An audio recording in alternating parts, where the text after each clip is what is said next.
Royapuram ply battery sir. Ibrahim ஸ்ட்ரீட்டில் தான் sir நான் இப்போ குடியிருக்கிறேன். அங்கே வந்தாங்க, நான் தனியாக தான் இருந்தேன் வீட்டில். கதவு தட்டினாங்க, அத்துமீறி கொஞ்சம் உள்ளே வர ஆரம்பிச்சிட்டாங்க. ஏன் வீட்டு உள்ளெல்லாம் வராதிங்க, நான் தனியாக இருக்கேன், உள்ளே வராதிங்க அப்படின்னு சொன்னேன். அவங்க கேட்கல சார். அவங்க உள்ளே என்னென்ன இருக்குதுன்னு நான் பார்க்க போகிறேன். என்ன சார் இருக்குது உள்ளே? டவுல் போட்டுன்னு வராங்க சார். டிவி கேக்கு வந்தவொடனையும் எத்தனை பேர் வீட்டில் ஆம்பளை பொம்பளைங்க இருக்கிறாங்கன்னு கேட்குறாங்க. ஆதார் கார்டு கேட்குறாங்க, ஜிபே நம்பர் கேட்குறாங்க. ஜிபே நம்பர் இருந்தால் சொல்லுங்கன்னு. சார் இதெல்லாம் எதுக்கு சார் நீங்கள் கேட்குறீங்க? வீட்டில் யாருமே இல்லை, நான் ஒரு லேடிஸ் தான் இருக்கிறேன். இத்தனை பேர் வந்து எதுக்கு கேட்குறீங்க? ஒரு 3 லேடிஸு 4 ஜென்ஸு. சரி, அதுக்கப்புறம் கேட்க அவங்க என்ன பண்ணிட்டா, ரொம்ப வாக்குவாதம் ஆயிடுச்சு. நீங்கள் வந்து விஜய் கட்சிக்கு தான் ஓட்டு போடணும்னு சொன்னாங்க. சார் எங்களுடைய ஓட்டு உரிமை, நாங்கள் எந்த கட்சிக்கு போடுறோமோ அதுதான் நாங்கள் போடுவோம். நீங்கள் விஜய் கட்சிக்கு ஓட்டு போடுங்கன்னு சொல்லிட்டு எங்களை வந்து மிரட்டுற மாதிரி இருக்குது அப்படின்னு சொன்னேன்.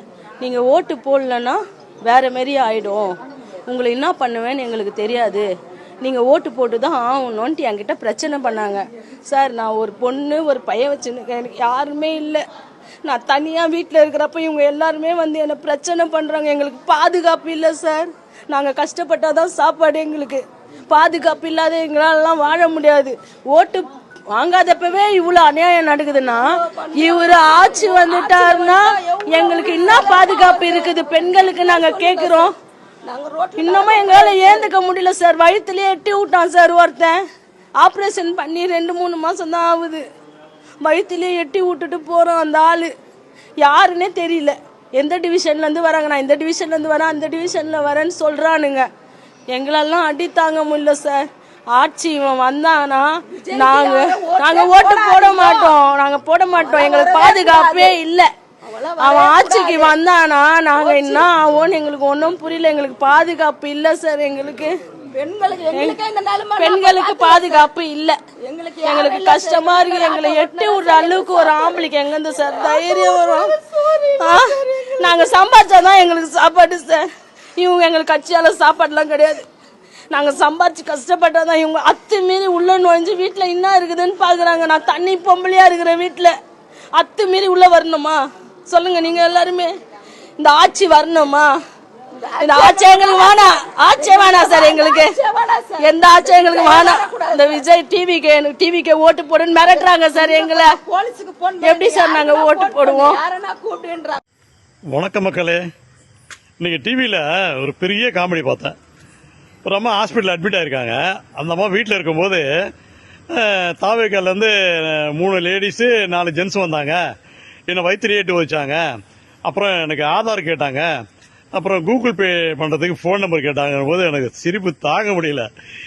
ஏன்னா ஒரு படத்தில் என்ன பண்ணுவார் வடிவேலு, ஒரு கேங்கை ரெடி பண்ணி வண்டி வந்து விழும், உன் பையனை விழ சொல்லு, அப்படி கரெக்டாக விழுந்துட்டா போதும், நான் காசு வாங்கிடுவேன் அப்படின்னு சொல்லிட்டு அந்த கேங்கை ரெடி பண்ணி அந்த வண்டி அங்கே தான் வரும், 2 வீலர் புல்லட்டு.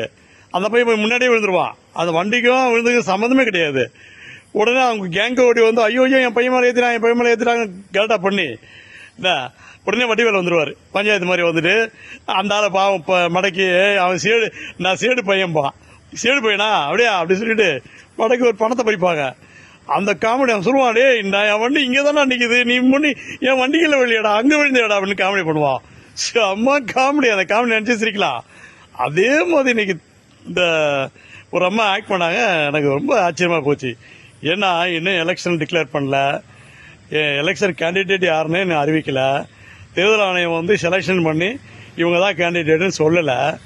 அதுக்கு முன்னாடியே அந்த அம்மா ஆக்ட் பண்ணிட்டாங்க. இது 1 மாதம் பொறுத்து ஆக்ட் பண்ணியிருந்தா கூட ஓரளவுக்கு ஏற்றுக்காம இருந்திருக்கும். அது விஜய் சொல்லாதீங்க. விஜய்லாம் அப்படி பண்ணக்கூடிய ஆளே கிடையாது. விஜய் கட்சியில் இருக்கவங்களும் தானாக வந்தவங்க, தானாக வந்த கூட்டம். அவங்கவுங்க காசை செலவு பண்ணிட்டு வந்திருக்க கூட்டம். என்ன அவங்க தன்னுடைய காசு உழைச்ச காசு அப்படிலாம் செய்ய மாட்டாங்க. நன்றி. இந்த அம்மா இவ்வளவு பெரிய காமெடி கொடுத்ததுக்கு ரொம்ப ரொம்ப நன்றி. சமூக ஆர்வலர் என்ற அடிப்படையில் என்னுடைய கருத்து. வாழ்க வளமுடன்.